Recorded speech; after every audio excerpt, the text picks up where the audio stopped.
It seems 6 months have passed by with no video, and I don't expect there's no more video after this one. I don't do this anymore. I am become certified businessman now. I cannot be doing content like this. This is gonna be last time we do ever this. But you know, I've been busy. I've been doing stuff. I've been busy. I've been doing stuff. You know, I've been businessman doing stuff.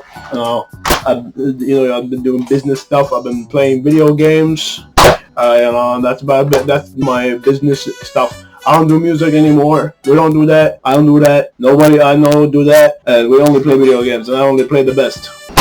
So that's what I will not be doing anymore from this. But this is special case. This is very special case for me. Now I know that I have not been the most good and friendly guy towards this band. You know, I have made video after video just talking shit. I do that, and I will always do that. I don't particularly find this band to be that good, but I've been doing what most people do. I've been supporting the band a bit, giving them some money, for my shit talking, and that's all I'm gonna do, because this album is the new album, In God We Trust, Part 1 from GUDSFORLATT. It's not that good. Let's be honest, it's not that good. I want to immediately start by saying that I think the production on this has been very, very mixed for me. I think there are some songs here that are very well mixed, and there are others that just sound kind of shit. And I think one of my favorite tracks from this has to be Leviathan. I think it is mixed wonderfully, even if it has that really weird saying.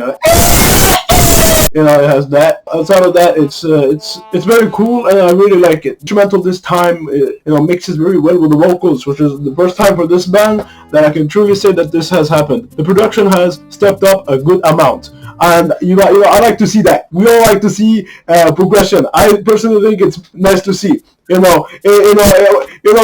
sounds better than like the thick of it that was like a few months ago, or what's the other side? The other like TikTok stuff. It sounds better than that.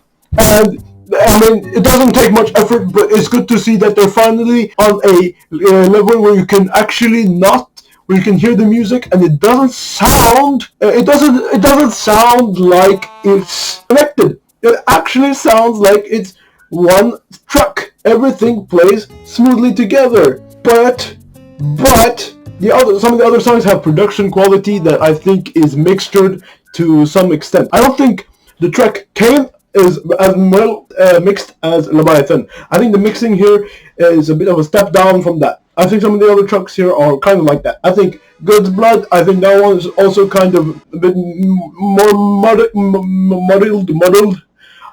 I'm not fucking English.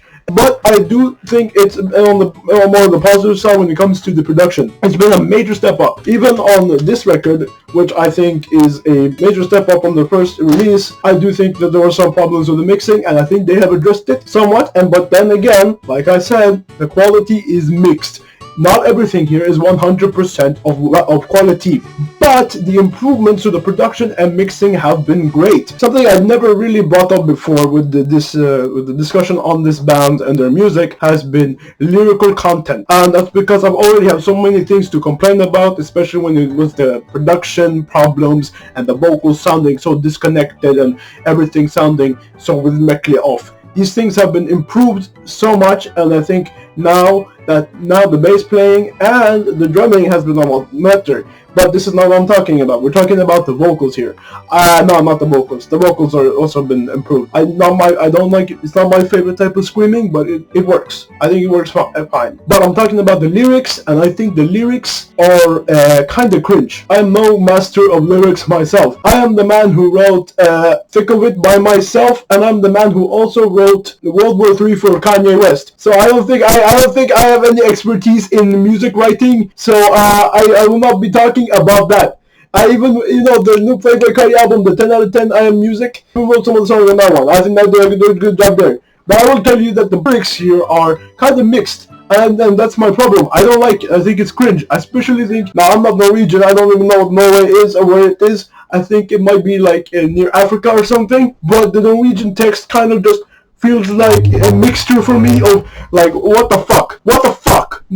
I didn't enjoy it. I think on tracks like God's Blood, I think it comes out as extremely mediocre. But then again, I do think the lyrics content for this are kind of meaningless and don't really hold much for me.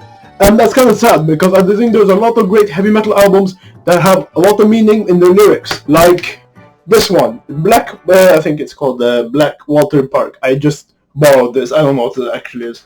This one album has a lot of things I like about it, especially the lyrics, and I think it works better than it does here. Maybe there's a lot of meaning behind these tracks, but I have 3 IQ and 2 in maths, so I will not be doing that. But I think working forward, I think they should improve the lyrics a bit. I think that's a good idea. Next part is songwriting. I know a lot about this. I am a master's degree in this. I learned it from my friend who is also a doctorate grad in music, I think. So yeah, the songwriting for these songs have improved by a good fold, but I don't find any reason to come back to these songs. These songs are written fine and decent, but I don't think there's anything wanting me to come back. There's no real soul in it. You know what I mean? Like, you know, if you listen to like a 1-hour jazz improvisation from Miles Davis, you feel there's a lot of soul in what he's doing. And here I feel like it's just a mishmash of whatever the band likes to listen to, and that's like cool. That's cool. I've made music before. I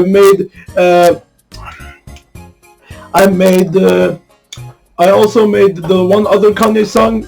Personally, I wrote it for him, and I understand the struggles of songwriting myself.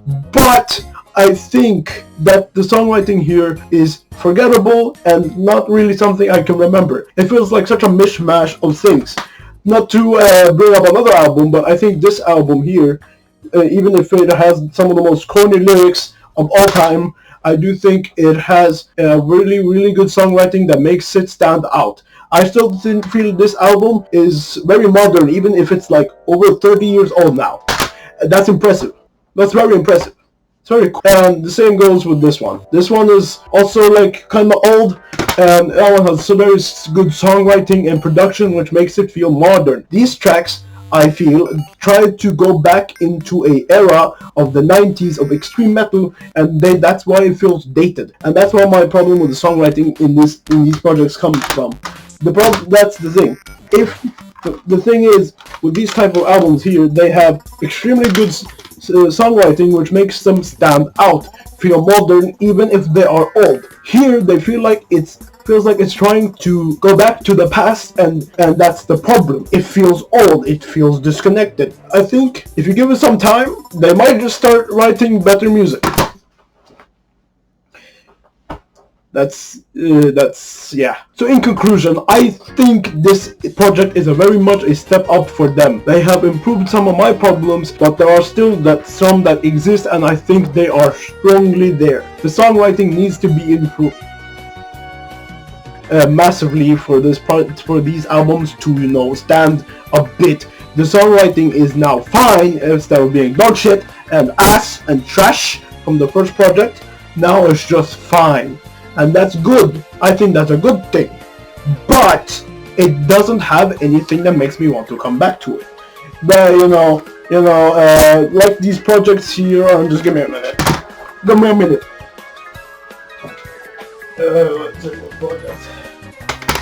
To use some non-heavy metal examples, because these are all the ones I have borrowed.